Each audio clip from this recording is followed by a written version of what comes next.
Hello everyone, welcome to Growth Sutra LinkedIn live session. I'm Ritika and I'm excited to be here with you all today. As we continue our monthly session, today we are talking about something big, and that is 2026 vision, the $10 million sales desk, mental models, sales motion, or machine logic. We are exploring what it takes to build a sales team that can bring $10 million. Is this the right mindset, the right process, or the right technology? Maybe it's all three. So let me introduce our speakers for today's session. First, we have Dean Nolly, President and Founder of Sales Growth Imagination LLC. Next, we have Deepak Bhutra, CEO of Jubilant Consulting. We also have Nelson Fernandez, founders of Big Leaps Consulting, and Vishendra Verma, founder and CEO of Growth Sutra and host for our today's session. So in our today's session, we'll be covering three key areas. The first segment will be the mental models, strategic clarity at $10 million. The second segment will be sales motion, and the third and last segment will be machine logic. I want to encourage everyone who is joining, please share your name and your location in the comment section. Drop your questions in the comment and share your own experience, and please don't forget to like the event page. So let's dive in, explore how to build a sales team that can hit those big numbers. Over to you, Vichendra. Thank you, Ritika. Thank you so much. And I would like to also mention that we are going to have Ask Me Anything segment as well today. Of course, it will be there in the entire session. But do drop in your questions in the comment section, and we'll pick those questions live, and we'll have them addressed. I did share a couple of topics on my LinkedIn page earlier, but you can considering the topic that we have, which is as Ritika mentioned, is quite big, and especially for smaller companies, it's actually a topic, a goal that they intend to have. But let's look at the reality. So 60% of businesses can't focus accurately beyond 6 months. And companies without predictable revenue models are 3 times more likely to face cash flow crisis during market volatility. You'd agree, every business faces distinct risk at each growth stage. So when we are at pre-revenue stage, the biggest killer, failure to achieve product market fit, whether it's lack of real customer need, missing essential features, or low engagement. When you are at a growth stage, the repeatability becomes your ask, or it can become your risk. So it can be due to immature processes, rapid scaling, and cash flow gaps that actually become the new enemies in the growth stage. In the scaling stage, a bit of maturity, your profitability and predictability becomes the ultimate test, and not only for the founders but also investors. So if you have investors onboarded, then your investors are also concerned in terms of how predictable or how repeatable your your cash flow or your revenue are. Would you be able to sustain for next 3 years or 5 years or not? So each stage demands unique approaches, frameworks, and sales motions. And here is what we have learned so far. When businesses demand repeatability and predictability, we can't ignore the role of technology and systematic thinking. So, in an era where market disruption can derail even proven business overnight, the question isn't just how to reach $10 million revenue, but it's how to build a resilient system that thrives in uncertainty. The answer lies in orchestrating three integrated pillars: mental model, sales motion, and machine logic, not as a separate initiative, but as unified risk management system.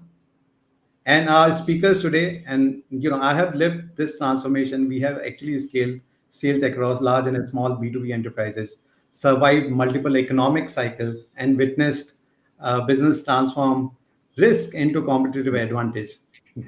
So let me begin by asking a question to my fellow speakers. Could you share one moment from your journey where, despite solid sales plans and top sales performers, revenue predictability was shaken? And what did that teach you about building resilient systems? So maybe you can also introduce quickly and then answer your question. answer the question. So maybe we can start with Dean.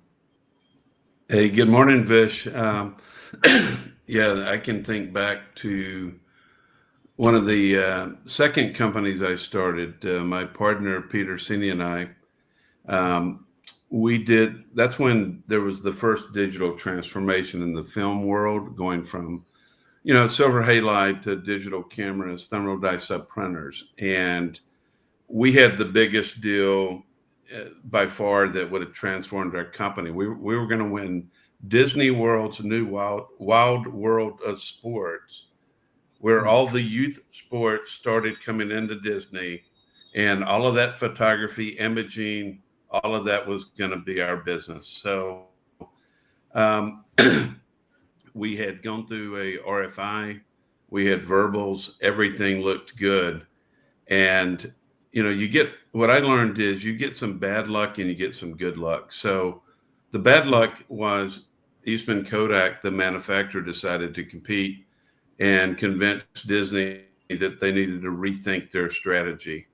And literally, as we were sitting out, actually having a couple beers, me and my partner, and we're like going, man, we're getting torpedoed. We had this set up, it was done. And all of a sudden, my partner's like, who's that guy hiding behind the tree looking at us? And I'm like, Mm. okay, I think he's had too many beers, right? And I looked over, I didn't see anyone. And he kept seeing this guy all day. And I'm like, I don't see the guy. That evening, we're standing in a hotel in the bar area.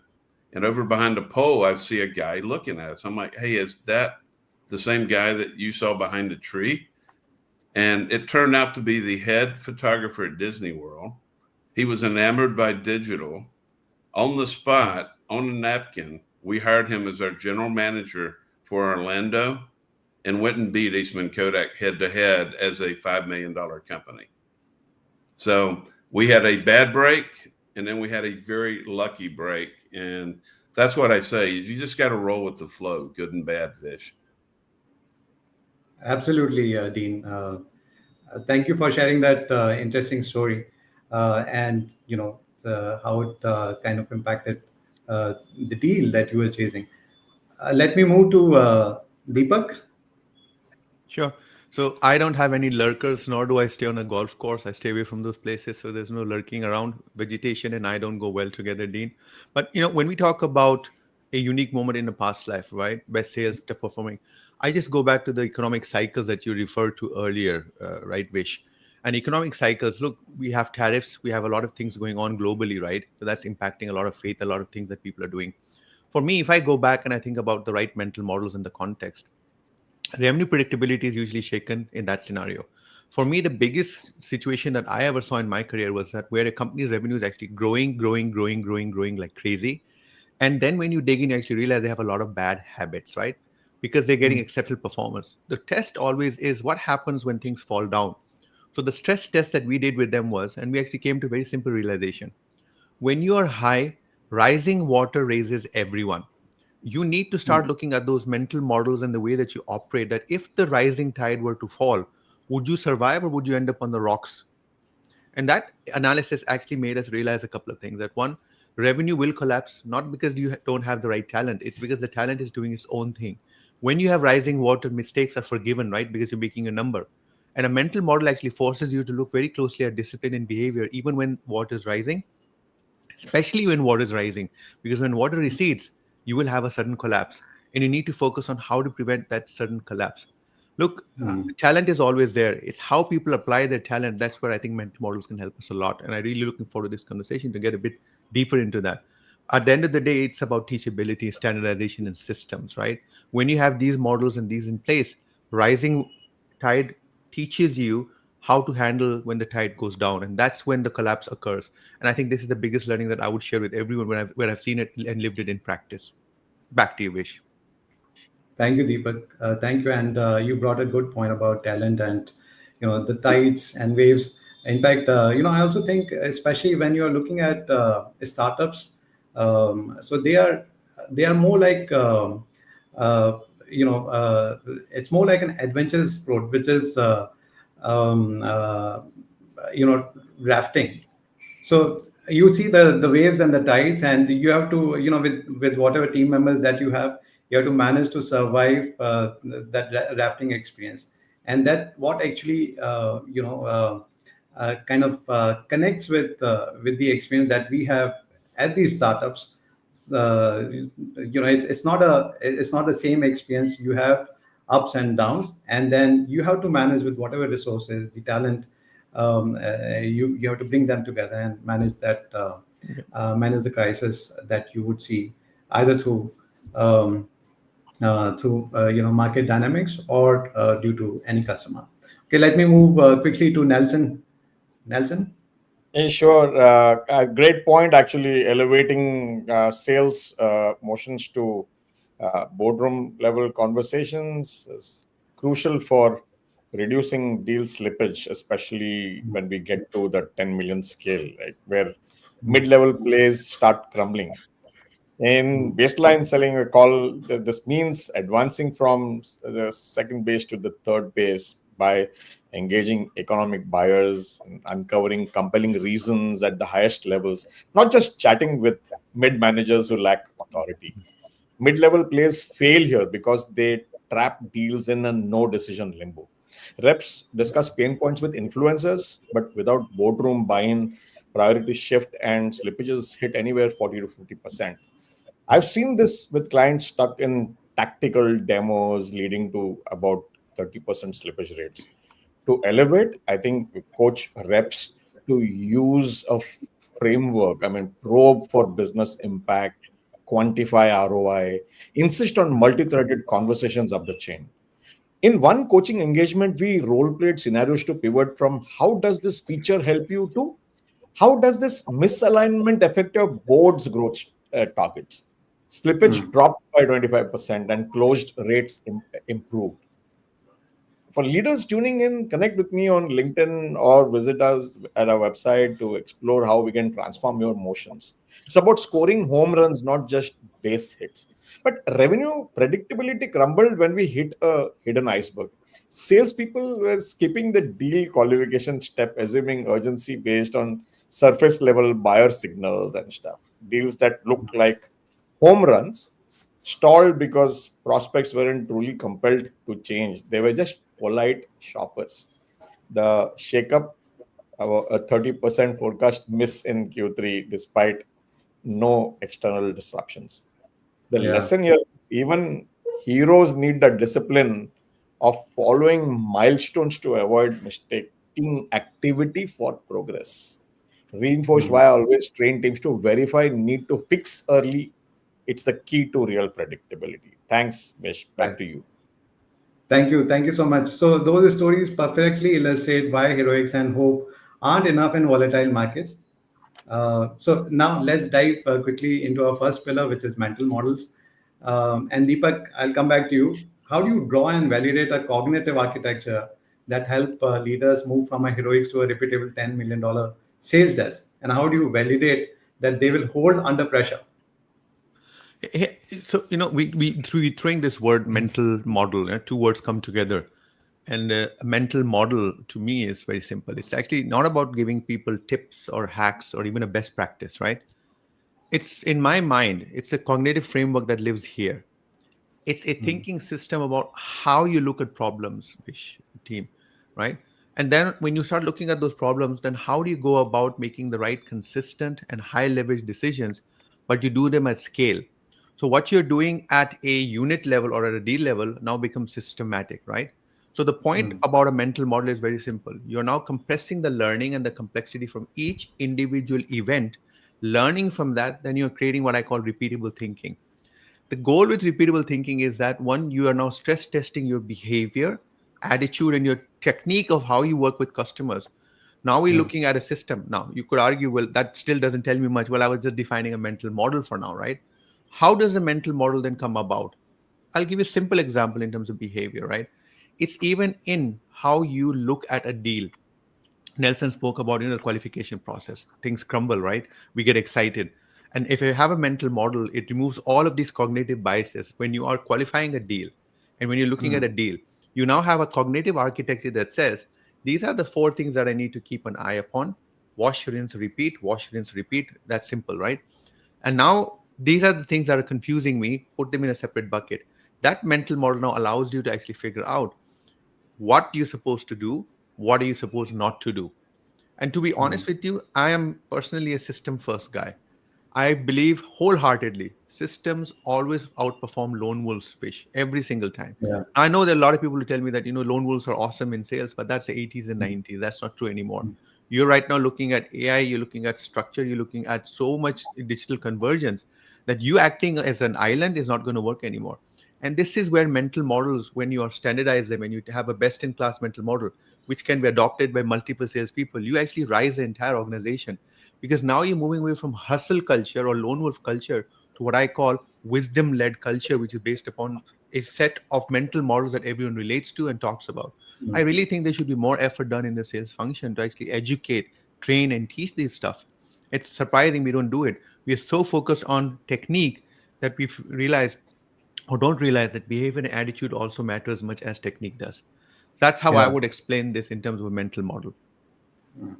No, in fact, you are right. So the when I look at or when we have been working with the startups, I've seen often that there are no mental models. The only mental model is you bring sales and you reach out to your contact database and book a demo or meet with that person. Apart from that, there are no mental models which exist in those startups, and that actually becomes a challenge. Sometimes it so happens that founders are leading those mental models themselves, and they also kind of reach a threshold or kind of ceiling in terms of what new mental models that they can actually use, so that they can get the sales which they need in order to survive for the next 18 to 20 months runway. So yeah, that's um, uh, you shared a great point in terms of how to look at the cognitive architecture. Nelson, I would like to hear from you in terms of what are that leadership mindsets which are breaking first as companies approach $10 million. $10 million might be a goal for a sales team in an enterprise company, but for a startup, $10 million is when you are at the level of maturity.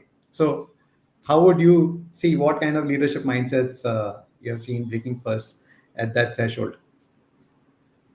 Absolutely, Vish. As companies push towards that 10 million milestone, the first Hmm. mindset break I see is in leadership bandwidth.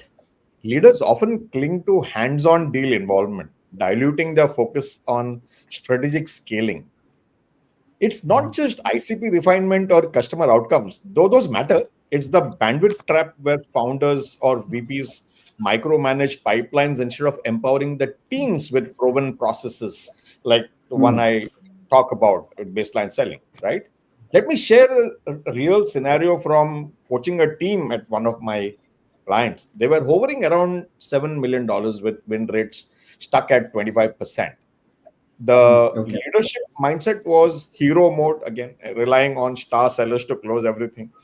We shifted to a baseline selling mental model, mapping every deal to baseball bases, enforcing qualification gates at second base to weed out unqualified opportunities early.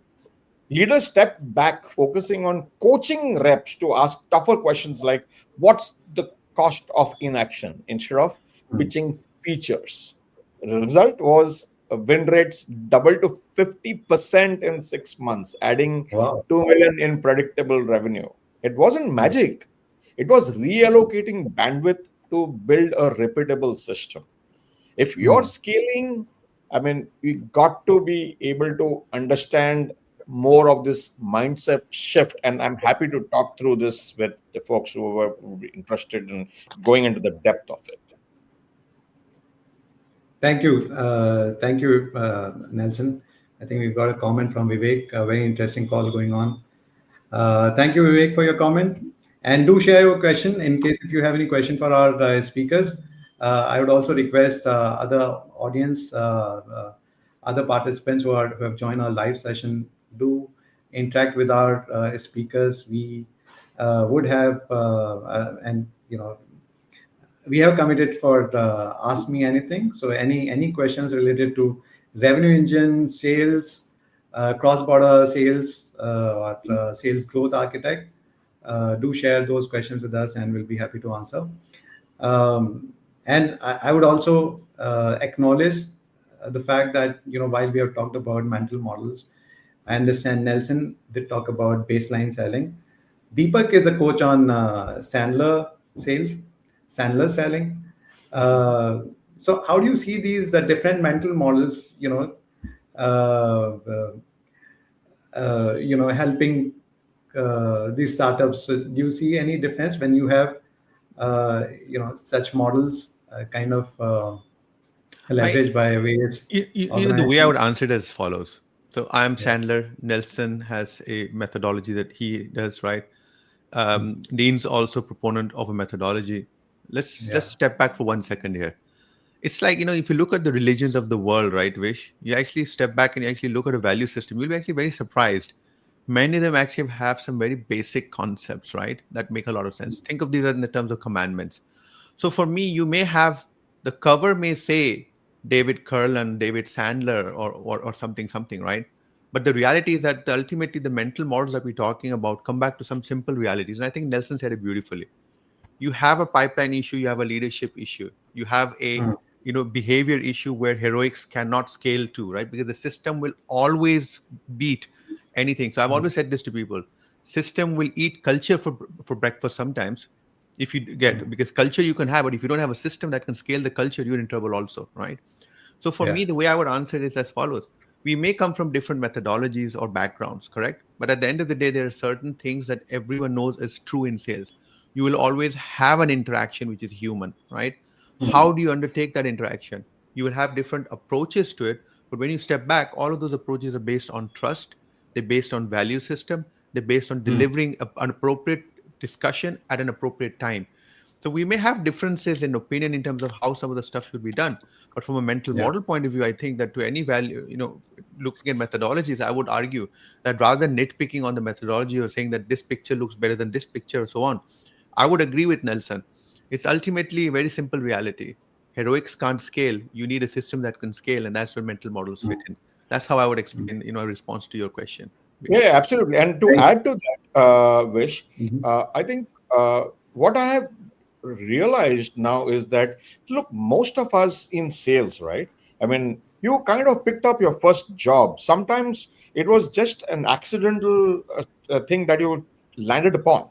And then Mm. that gave you a bit of experience in what it takes to sell, and that becomes your experience levels. And if you were lucky, you got into the big playgrounds with the bigger Mm. guys, and that gave you diverse exposures and experiences. even in that even in that scenario, I would say that, only those experiences and those exposures kind of give us whatever we get to add on to our resumes, our experience, etc. And that may not necessarily be the Bible or the Gita or the Quran of selling. So what I have realized is, it doesn't matter, you might have spent 20 years in sales, you might have spent 30 years in sales like I did. I mean, and boy, I mean, I cut some very, very large deals while I was with the company I worked with before I moved on my own. But when I realized what I was missing out, the repeatable process, and what works really, and the conversations that you're supposed to have at each of those milestones, I can Mm. bet my whole self on this. Most salespeople do it by look rather than by following the process. And I tell everybody who is even getting close to retirement in the selling career, guys, you don't know what you don't know. There are blind spots. Come, let's talk about it. Right. Yeah. And it takes a lot to kind of open up to believe that, oh boy, I mean, who can teach me selling? I mean, I've done it for Yeah. 20 years, I've done it for 30 years. And that's where the best part happens, when you are willing to kind of open your mind to listen rather than approach it with a blocked mind. And I can go on and on with this. Maybe it requires a Yeah. No, separate no, session. thank you, Nelson. Thank you so much. But I understood. So these are, cognitive risk management systems that help you stress test certain assumptions, adopt proven workflows, and also, adapt under pressure. Now, since we have spoken about the strategic mindset, which is very crucial, it should not be, like Nelson mentioned, it should not be a fluke. Your sales process should never actually be driven by flukes, but it should be driven by a strategic mindset. But a strategy without execution is just planning. And this brings us to our second pillar. And let me now go to Dean. So, Dean, we have seen proven sales motions deliver measurable results. And especially when we are talking about having sales motions for SMBs and startups, building a repeatable sales motion is very challenging for them.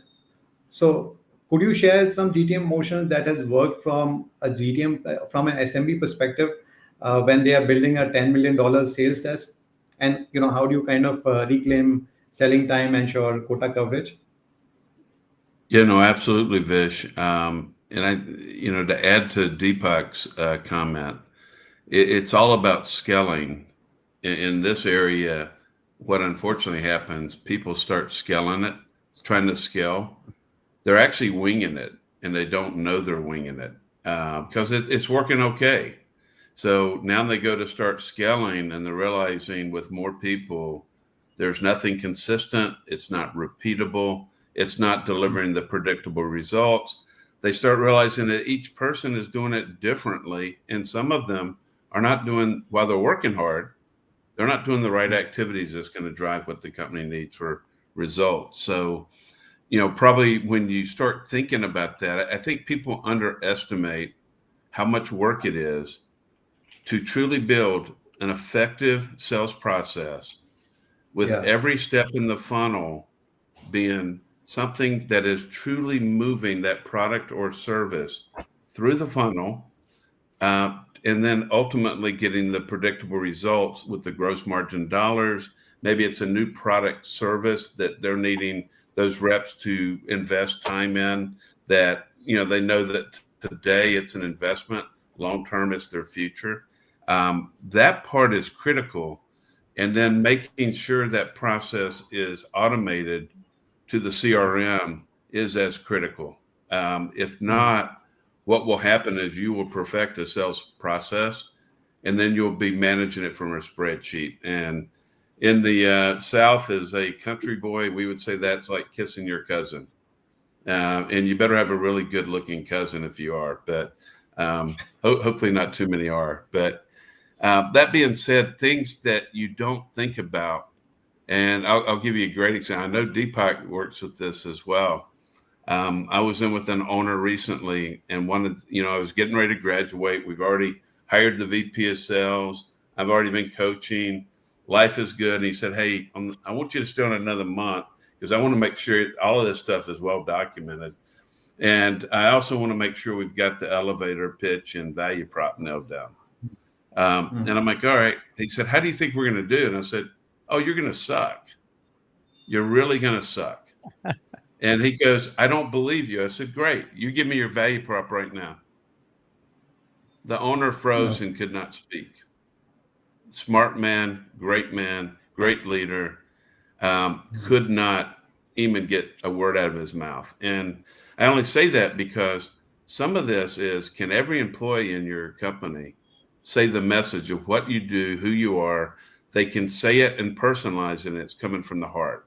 That part is critical across your entire company, not just sales. But, so start thinking about value prop, elevator pitch. You get to the buyer personas.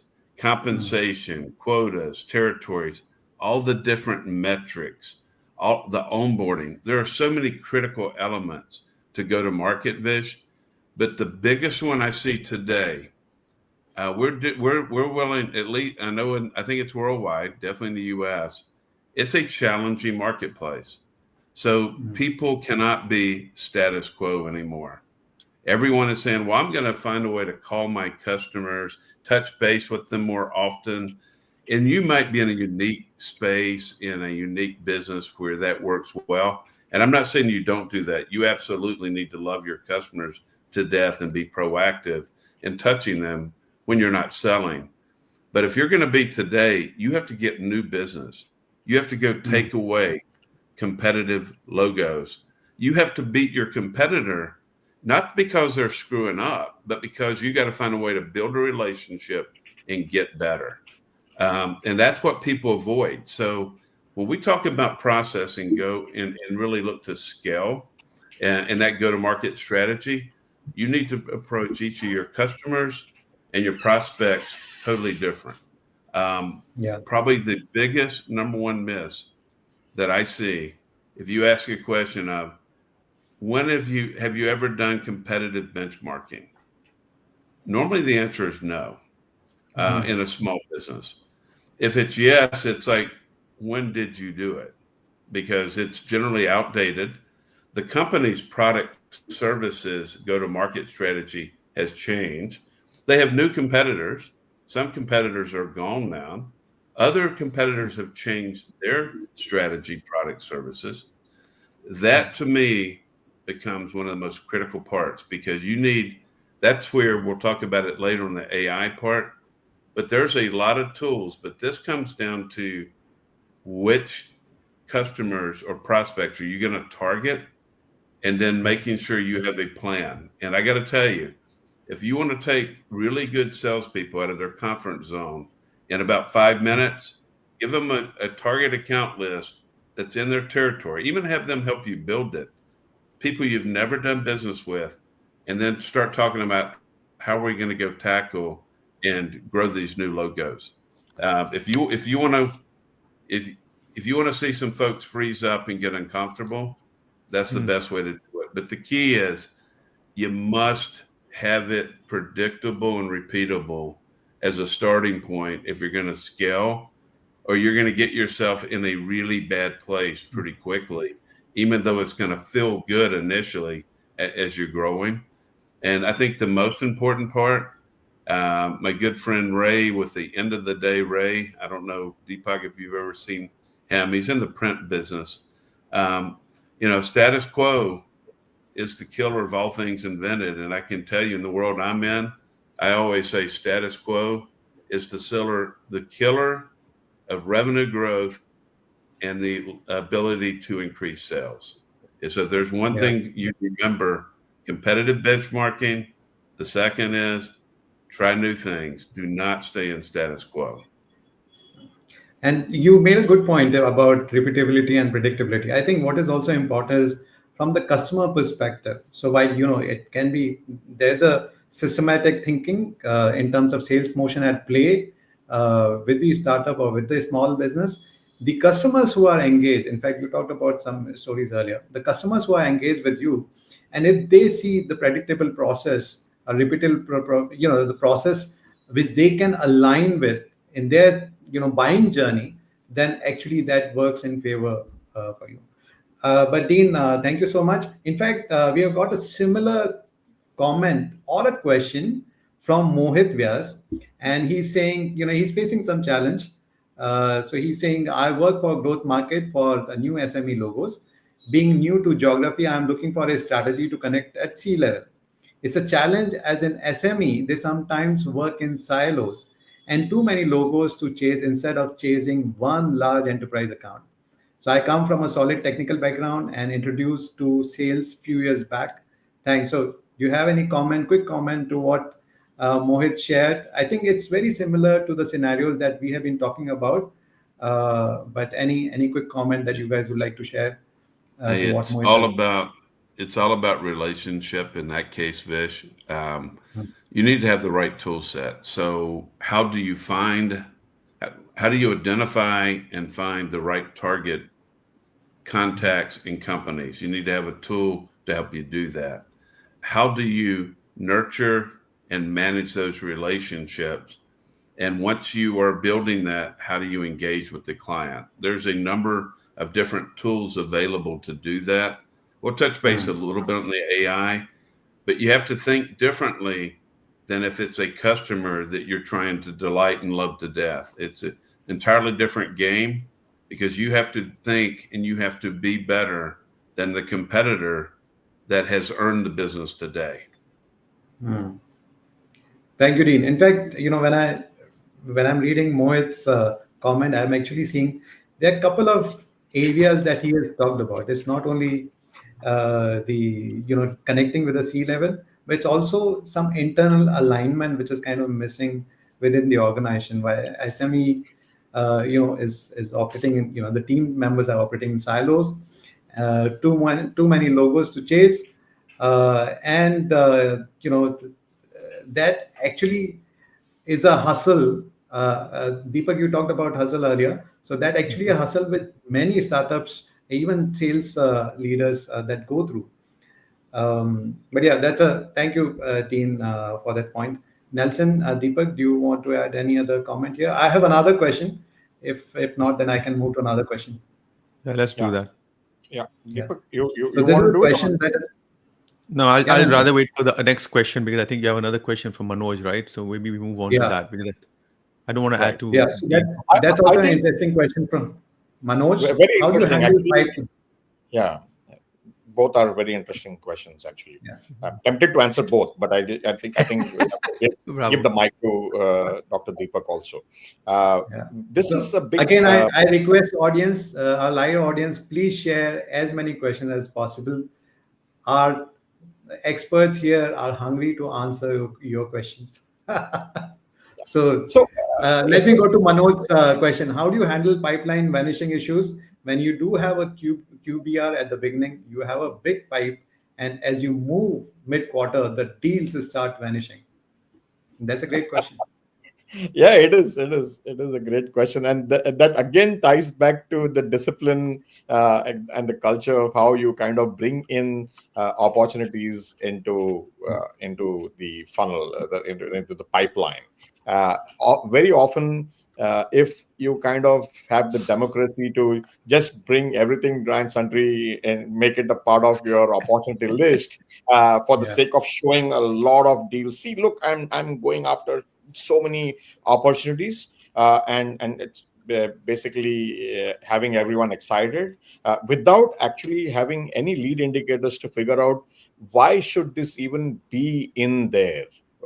Does it even qualify to be one of those line items in the pipeline, in the funnel? And if that gets fixed through the right exploratory questions that one needs to ask before all of those get a green tick, and then you bring them in, we have seen that there is a lot more discipline, and those are the ones that stay all the way and they trickle down to closure. The others are optics for the boardroom, optics to excite some of the bosses, and seldom make it to the end. They just go into the deep freezer. Dr. It- Deepak, you want to add to that? I'm going to add to Nelson because Nelson just nailed it for me, right? At the end of the day, your pipeline vanished because there was no pipeline, right? Let's be cruel for 1 second, right? And Manoj, just hear me out for 1 second. I've sat in enough meetings where things fall under interrogation, right? When that pressure is simply called reality check. For me, it's very simple. You need to move from doing volume analysis to doing verification analysis. That's the English I would use, right, Nelson? And at the end of the Fantastic. day, when we look at volume, we are always excited with this ton of stuff. And then people kick in with, excellent, you are 4x of the quota, therefore the probability of making the quota is awesome. But the reality is that 4x is an inflated number, right? So what I typically do is I simply sit down and I ask some very simple questions. And this is what I would ask you to do, Manoj, is ask a very simple question. What is your evidence that the buyer actually has shown commitment? Show me the right proxy. Not I had a con call. I got into someone's diary. I have a meeting coming up. Tell me exactly what did he say. You need to do one more thing. Is stop reading, stop focusing on your pipeline stages and start focusing on buyer actions and buyer stages. And that will shock you. You think you are at sales stage 6, but according to the buyer, you're at sales stage 4. To me, when Yeah. you do that analysis, that delta will tell you you are going to miss your forecast. So why are you acting surprised? That's the reality. Now, I'm not critiquing Manoj because what you have raised is actually applicable to more than 80% of sales leaders out there, right? Mm. But at the end of the day, you got to understand one thing. Salespeople by behavior will do certain things that will actually fake progress, right? Why? Because you have to keep up to that impression that you are a highly paid individual who's delivering high performance. And sometimes even high performance falter because sales is tricky, right? So you need to penetrate the fake progress. And the way to penetrate that, and this is my last advice I'll give, is change your sales coaching approach. When you're analyzing, make it less about managing the number but more about managing the behavior of the person. Your language changes, right? It's supportive language. Supportive language is when you're going to get people actually giving you numbers and feedback that is actually true and ensures that you don't have an inflated QBR which despairs with reality. Look, at the end of the day, the reality is that gravity exists whether you like it or not. You can play the game, but you can't play the game for too long. So I call it deal forensics. Get in deep, jot your forecast calls, get in, make sure. And then if you see a deal faltering, what's the rescue plan for it, right? It's not just a matter of taking a large pipeline and making it small. But sometimes when you have a large pipeline, you make it small, but you might pick up something that you could actually pull in. That changes the thought process, right? So you can still achieve a number which is higher, but you just go through better interrogative process. That's how I would add to Nelson's feedback, Vish. Thank you, Deepak, and thanks for making it. Reminded me, yeah, most of the time, salespeople do follow, fake it till you make it, right? So it happens. It's part of the business. But yes, when you are seeing that your pipeline is vanishing, and as what Nelson and Deepak has shared, I could add one more point, which is, if you're aligning your sales with your prospect buying cycles, and buying cycles can actually differ from market to market. So in US, the buying cycle might be different. Here in India, the buying cycle might be different. And that's where, when you align with their buying cycles, you can actually ensure that, there some discussion, or you can actually help your customer to kind of align with their budgets that they have in line. And at the same time, you're also prepared in terms of providing all the help that they need so as to meet their own business goals. But yeah, just uh, thought to add that as a point. Mohit, again, I shared one more comment, and I So think this is Vish, more on specific. Mohit's Yeah. question, just yesterday I actually had a 1 hour call with the VP who asked me the same question, and it's making me Okay. smile. Maybe Mohit, the call was with you, but under a fake name. Here's a quick tip. Here's a quick tip for Mohit that I gave this individual. He is extremely large. He also works for a very large. He is carrying a $300 million quota roughly. So his question was, I have a team that's focused, but I want to keep in touch. How do I do that? And my answer was a bit offbeat, Mohit. It was actually, maybe you want to create more outreach which is more systematic. Maybe do a podcast, maybe shoot a couple of videos that you can repurpose and send out.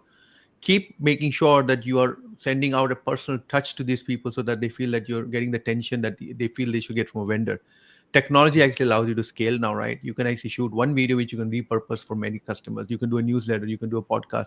And here's a magic pill I can tell you, Mohit. Invite some of your customers actually to some of these calls.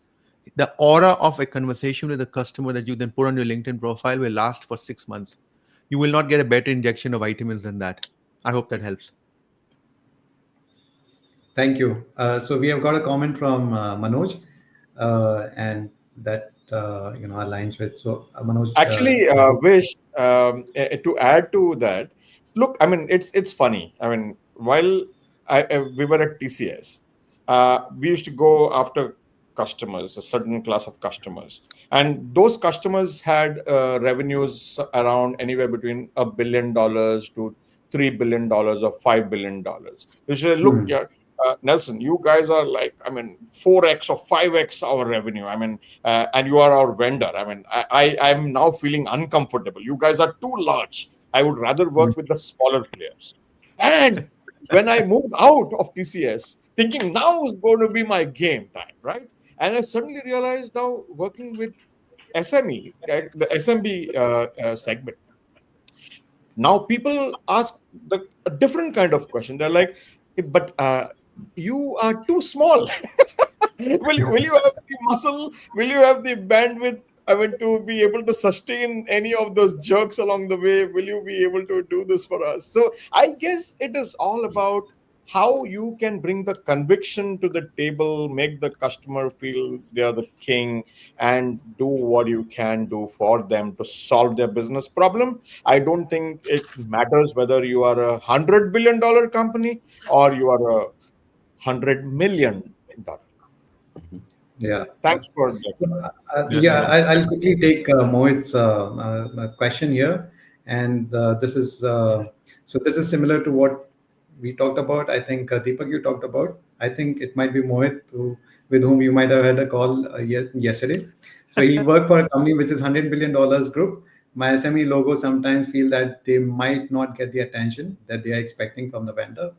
How do I get them to the comfort level that for me they are the most important logos? Quick tip. Dean, do you Yep. have any quick tip for Mohit on this question? Yeah, I think when I look at the logos, you know what I use. I use KnowledgeNet and then Avnir. And when you're getting into the new logos, you've got to find a lot of information and really build a plan. So I was on with a client yesterday. They're in the packaging business, so sell to them. So we went in the knowledge net, found the packaging CEOs and some contacts, got their information. So it became, building that target list, if you will. And there were about 10x the number of packaging companies in Atlanta than what the customer thought there were. So I would Mm. say don't make any assumptions, build a plan, do your homework. It is a lot of work, but you're going to have to hit those one by one. If someone tells you there's a 10, 20x force multiplier or a silver bullet, run and run fast. Got it. Yeah. So, in fact, Dean, you earlier also talked about relationship economics and referral, through by leveraging certain tools. I think these are some of the tools that Mohit, you might like to use and try and test it out. At the same time, Nelson, Deepak, do you have any comment or a quick tip to Mohit? No, I think I already told Mohit. My impression is small guys can be made to feel awesome by just doing simple things. Call them Mhm. in, give them a 5 minute slot, do marketing material on them, send out a LinkedIn update that I just spoke with one of the our logos, and this is a great conversation we had. I wanted to share with the audience. And like I said, when you do small gestures like that, your logo will feel the warmth for a very long time, far longer than you sending them an abstract white paper that's going to change their world. Guys, I say this from experience. Small logos need attention, right? They get nervous. Figure out ways to do it, but do it on the softer side also. Typically, people do. We'll have a quarterly meeting with you. We'll send you this material. We'll give you access to this. We'll add on this Mm. training. There are better ways to do it. It's at a one-on-one. At the end of the day, Mohit, at 5 o'clock, when people shut down, that company is gone. The people are what matters.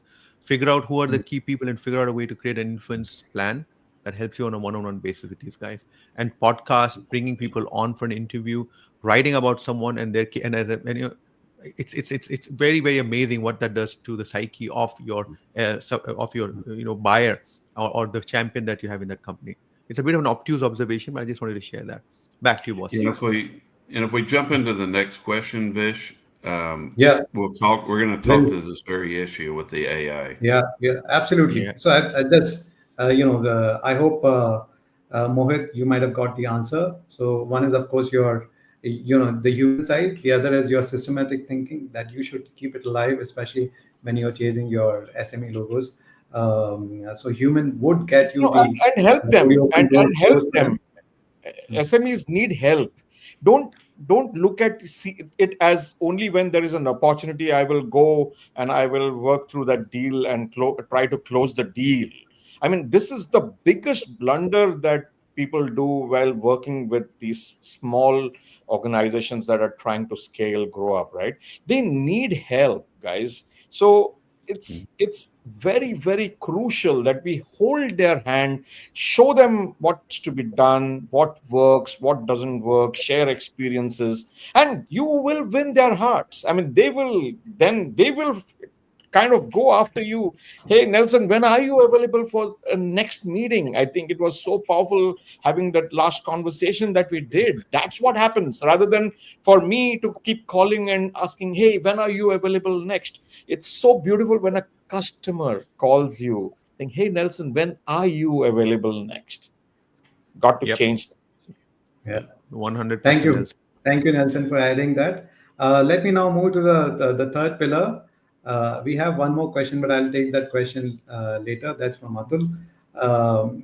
So while we talked about the sales motions,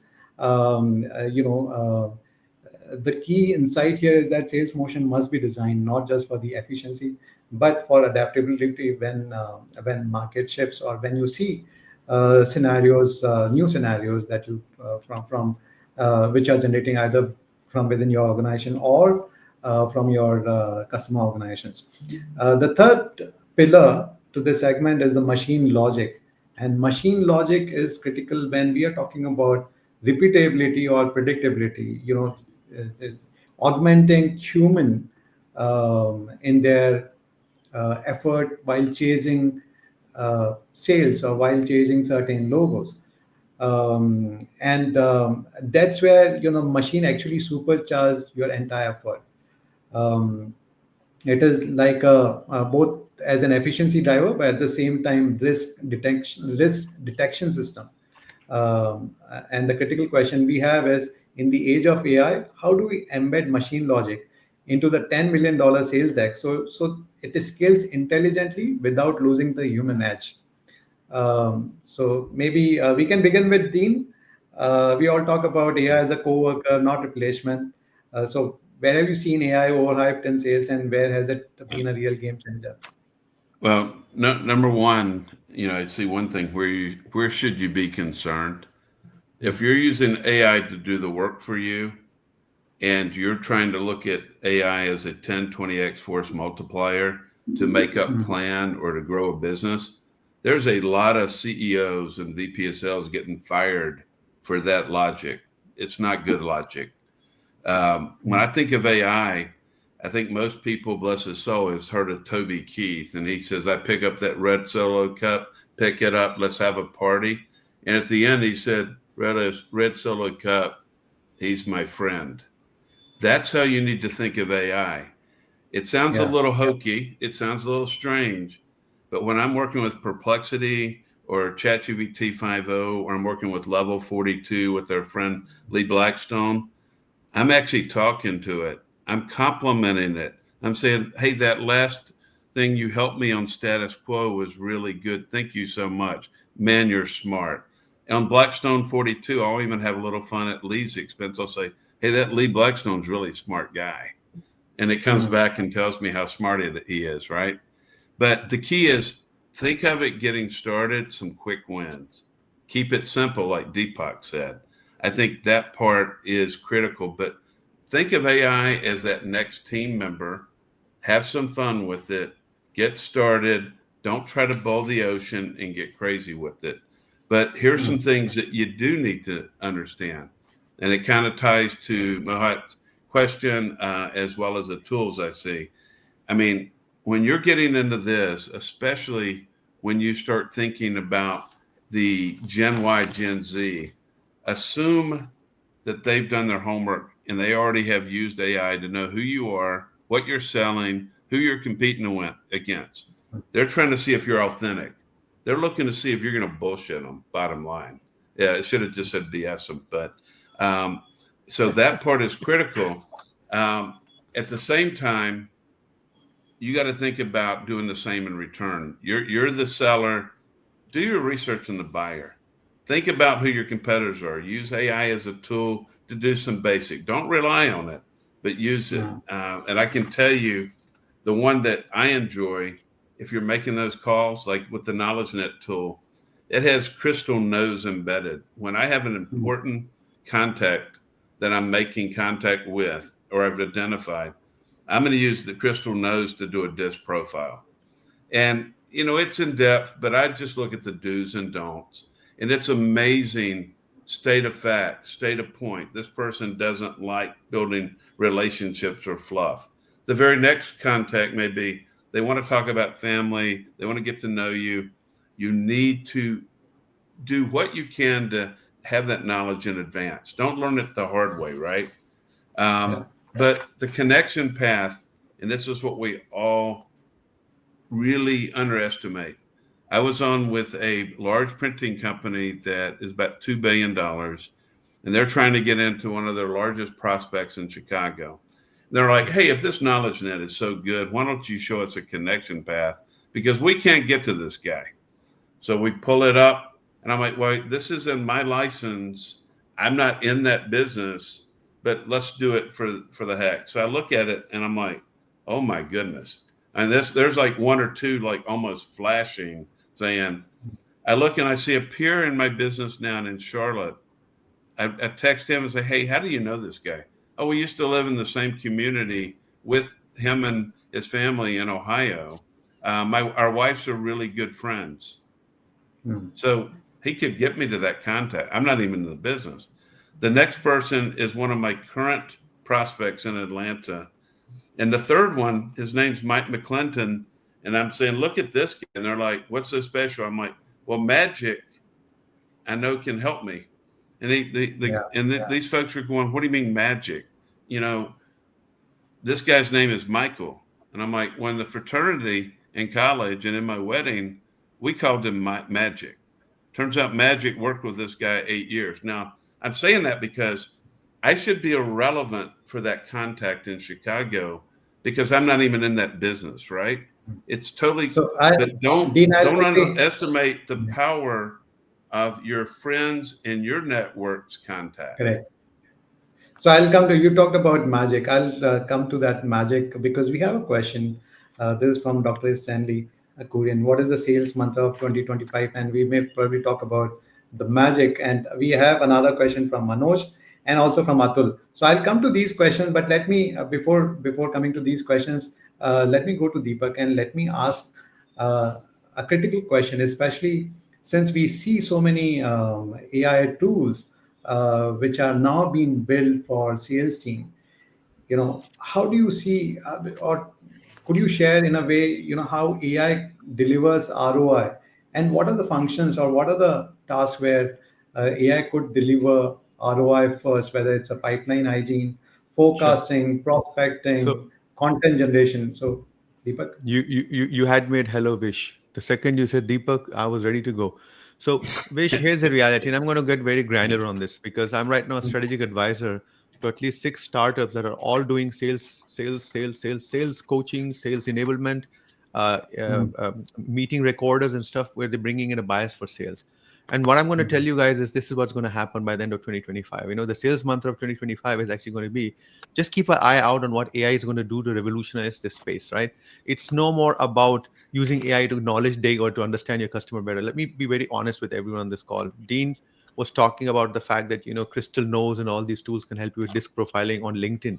Let me tell mm, you guys, most senior VPs of sales that I deal with on LinkedIn pay people to write their LinkedIn profile. If you're using tools to analyze that profile, you're actually analyzing the writer of that profile, not the profile itself. mhm. This is a little subtle hint I'll give you. It'll save you hundreds of dollars in stupid investments. Please don't misunderstand me, but got to dig in deep. What is AI being used for? AI is super smart, but just look at that use case. Using AI to analyze a disc profile on a LinkedIn for a senior exec who is paying someone to do his link profile tells you that you don't understand AI's limitations. Shame on us Mm, for making that mistake, number one. Now, where is it going to change from a deal desk point of view? You're at $10 million. You need to now scale up, right? Let me tell you where mm, AI, I'm seeing they do fundamentally fantastic job. Guys, I tested 3 AI interview tools for salespeople. Blew my mind. It is so powerful, so intimate. It can get in so deep that a normal recruiter or a normal HR person, even a decent sales manager would not think like that. So keep an eye on what's going to happen over there. I'm predicting that by the end of 2025, early 2026, 50 to 100% of sales interviews are going to start with an AI talking just for 15 minutes to do a screening. Why? Because all the CVs out there are absolutely shiny thanks to ChatGPT. So when you have ATS beating systems designed by ChatGPT, how are you going to get through? That's where AI hiring is going to shine. Keep an eye on that. Yeah. Forecasting. Look, today we do spreadsheet plus intuition. The reality is that you're going to have to move to buyer based scoring. And to do that, you need AI on your side. AI can actually scan all your transcripts, can actually get into it deep. A human cannot remember the last 5 conversations, but AI can, right? Coaching, you're going to see substantial change in how a deal desk is going to start coaching salespeople and actually asking the right questions because AI, you're going to get instant coaching prompts that are going to happen as a call happens, as an interaction with a customer happens. That's going to change the world.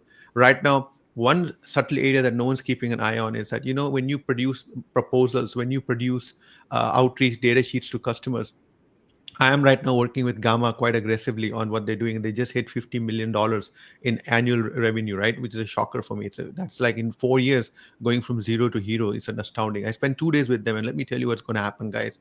You are going to get supersonic slide generated based on intuition and input that you're going to put in. You can literally take the headlines and change it, and you can get hyper customized, persona specific insights on a data sheet and in a proposal that you will be shocked that you could have done that or not, because that's what AI is going to do for you. Imagine doing proposals instead of sending the same proposal to 10 champions. You can actually change the proposal in subtle ways so that when your champions read it, they read it from their context. And that power is not going to happen through a human only, because the human only has an hour or two to do that type of stuff. That power is going to come to you from AI. So AI, please focus on this. Taking a company from 10 million, $20 million, you have a tremendous opportunity with AI. I know we're over time. I'm going to return back to you, but I just wanted to make sure that people understand AI is not the threat that people make it out to be. But at the same time, use AI the right way, right? I can assure you, people are right now using AI like, a wrench. You give a monkey a wrench, he's going to take the wrench, hit himself with it. You're going to laugh at him. Then he's going to turn around and hit you on the skull and you will die. That's how people are using AI right now. So be cautious about that. Back to Hey, you guys. just Exactly. In fact, two yeah. comments, Vish. Effective prompting. If you can become an expert on prompting, what AI is going to do for you is speed, the speed of light. But the effective prompting up front is what drives that speed and, more importantly, the accuracy. Yeah. So just one more point that I want to add over here. So we talked about fake till you make it. That is going to be a little challenging in the year 2026 or beyond when you are using AI, because AI could give signals if you are using certain fake pipeline, fake logos in your pipeline. There would be intelligent system that will be in place that can actually give signals to your management.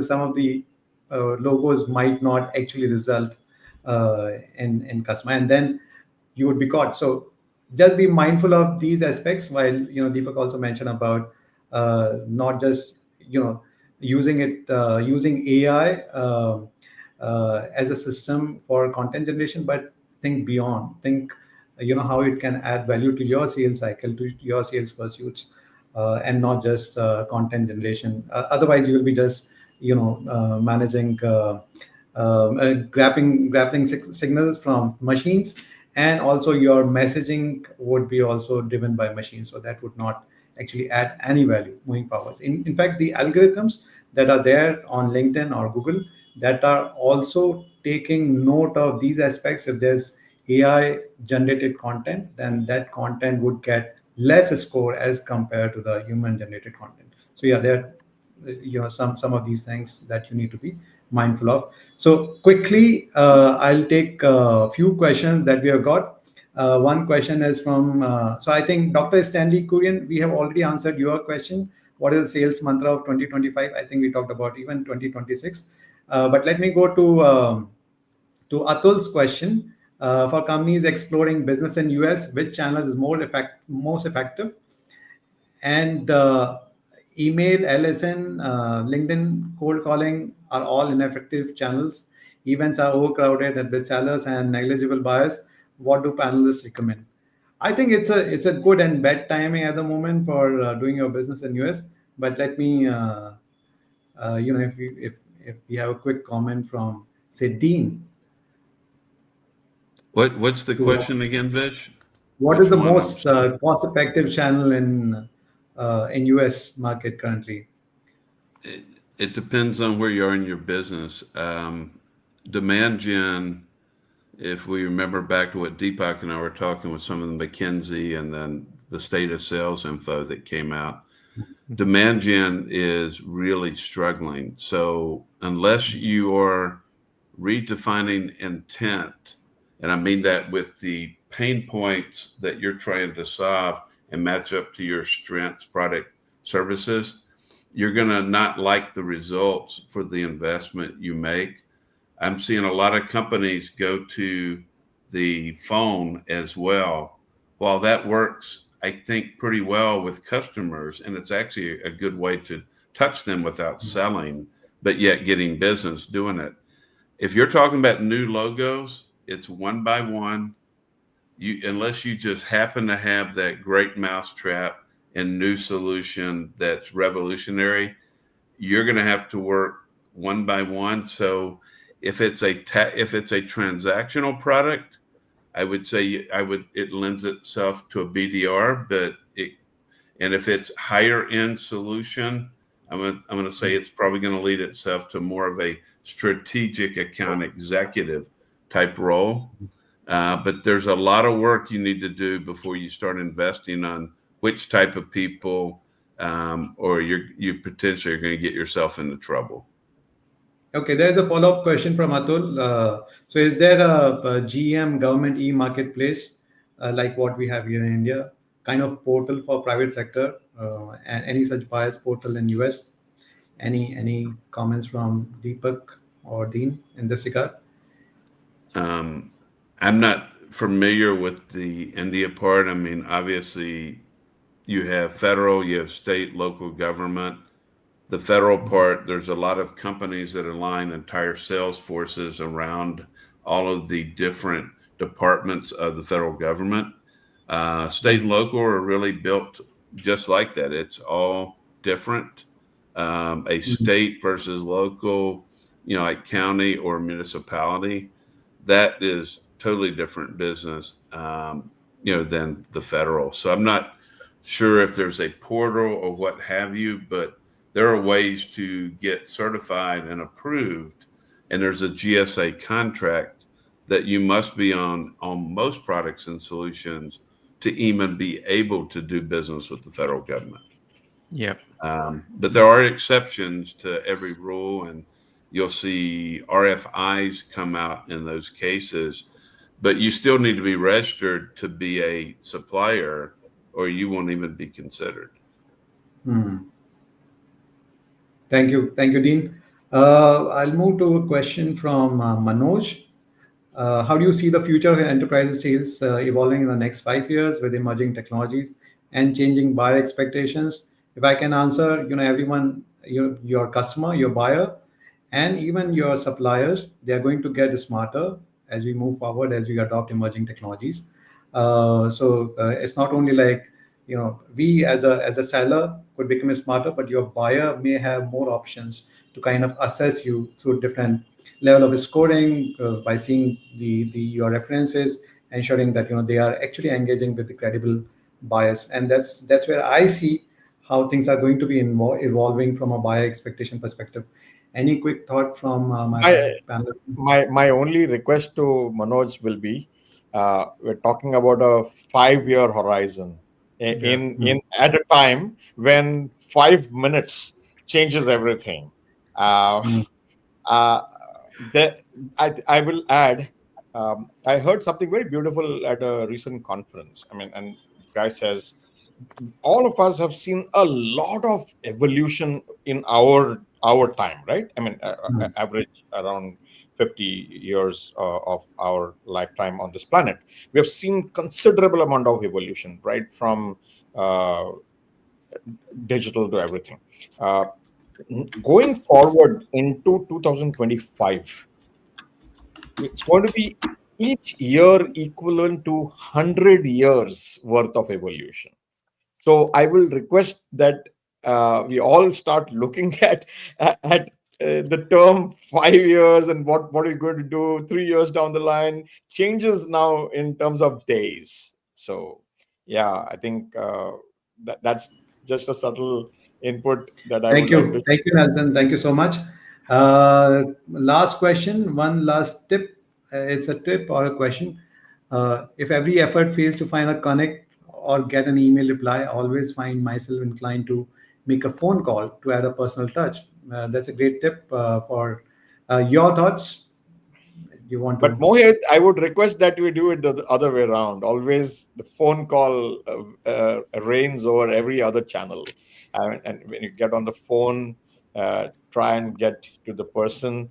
Also, write a handwritten letter, or send it that reaches the desk rather than on digital medium like email, because this guy is going to get about 100 emails in a day, and you're going to make a difference by having uh, letter like in the earlier days, which will Hmm. probably differentiate. But I always think the phone call stands out at the and even to add to that, when you try to make a call and in the US, no one's going to mostly answer your call in the first time around to an unknown number. Don't even leave a voice message is what we recommend, because you leave a voice message, "Hey, I'm Nelson, I'm calling from Big Leaps," and then you're done. The guy won't think it's important enough to return your call. Is another one trying to sell me something, and so that's the other tip, at least from my side. Thank you. Can I Thank you, add to that, Nelson. Nelson? Can I just add to that, Nelson? Because Nelson Yeah. is spot on. When you leave a pure cold voicemail, it doesn't work much, right? Because, Hmm. but there's one thing that Mohit is doing that he says that I have tried to connect, I have sent emails. In that context, Nelson, what I have found is that leave the voicemail and actually tell him, "Hi, I had sent you an email and I wanted to make sure that you received it. I wanted to maybe have a conversation with you on it." The subject of the email, call it out, and then very slowly mention your name or the email address it came from, and just leave it at that. That's the best you can do at that point. Because Hmm. anyway, everyone knows cold calling and cold emails are, to me, honestly, and I'm going to say this, and people on the call are going to hate me for it. They are frankly just games of chance. People tell me that I have a 1%, I have a 3%. It's just, let's look over time what really happens in cold emailing and in cold calls. They are actually horrendously difficult channels to get through. But there's something that Vel says which is very valuable. When there's so much noise out there, that human touch of hearing a voice is actually far better than the other noise being created. So do your cold call, but try to make sure that when you have that conversation, you get your genuinely your personality through. That first 10, 20 seconds, I think, Nelson, is the most critical, right? Where you literally need to Absolutely, see. Yeah. Yeah. absolutely. Yeah. Yeah. And Hey, often it one is thing what you that, say in those 10 seconds or 20 seconds. What you say is what teams need to get coached on, because we call and then we don't, suddenly we are lost. I mean, oh, the guys actually picked up the call. And then we don't know how to handle it, right? So Yeah. that's also equally important. Some of these things are well, very, very. and one other thing, if you leave a message, remember Gen Y and Gen Z, you might have resonated with them, even though they're not calling you back, because they're now doing research on you personally and your company. So they're not going to talk to you until they've done their research in a lot of cases. A lot different than, say, the millennial, or definitely different than the baby boomers.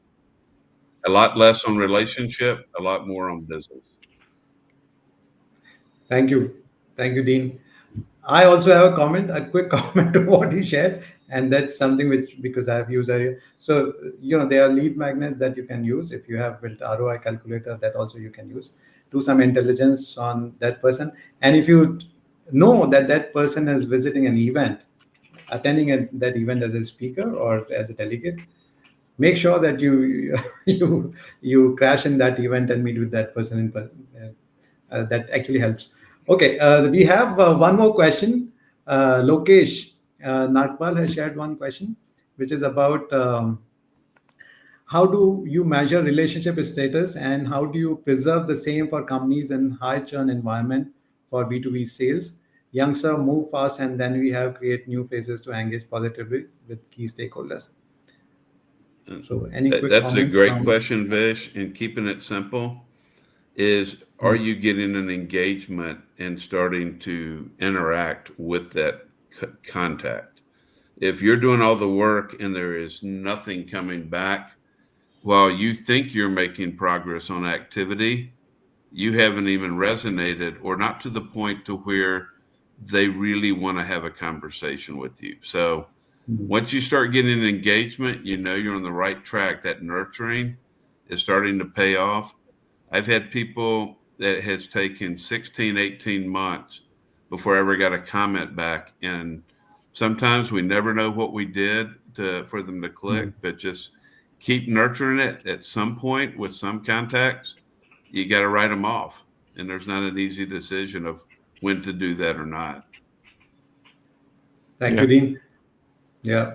So, in fact, from my perspective, I also feel that that's the reason we are having when we see this kind of challenge where you have certain heroes in the company and they actually carry that knowledge with them when they move out. It's better to build a system, and that's where we talked about mental models, sales motions, and machines. So you need to actually integrate all these models, build that internally within the teams so that your knowledge doesn't go together, means when that person or youngster left. So it stays with you. Your relationship, these relationship should be owned by the company, not by an individual. It should be owned by the company. And that's where you need to see how you build those connect with the brand and not with that specific individual. But yes, it's there's a struggle that we see many times. Okay, thank you so much for joining this session. And we actually talked about mental models, cognitive architecture, the execution frameworks, and the sales motions and system architecture. To some extent, we only touch about AI, but there are other technologies that are into play that should be considered when you are building machine logics. But I hope this would have given you some insights in terms of how you can build a $10 million sales desk. And it's important because that's how you can build an anti-fragile revenue engine. Um, and there's your this integrated system can act both as an accelerator as well as the early warning system for your team. So do ensure that you take all these three pillars into consideration when you're building your sales desk. If you need any help, you can reach out to any of us. We are there. We are there on LinkedIn. You have our LinkedIn handles. You can reach out to us. And I also want to mention that we have our next session. This is on 16th of October. And this is on from burnout to breakthrough, building pipeline with purpose. So we did talk about some challenges regarding pipeline, but we are going to also delve into how you can bring brand play within the pipeline acceleration or efforts that you can put in. So you'll see more details on this on our LinkedIn page. Ritika has already shared the link of this event and on LinkedIn comments.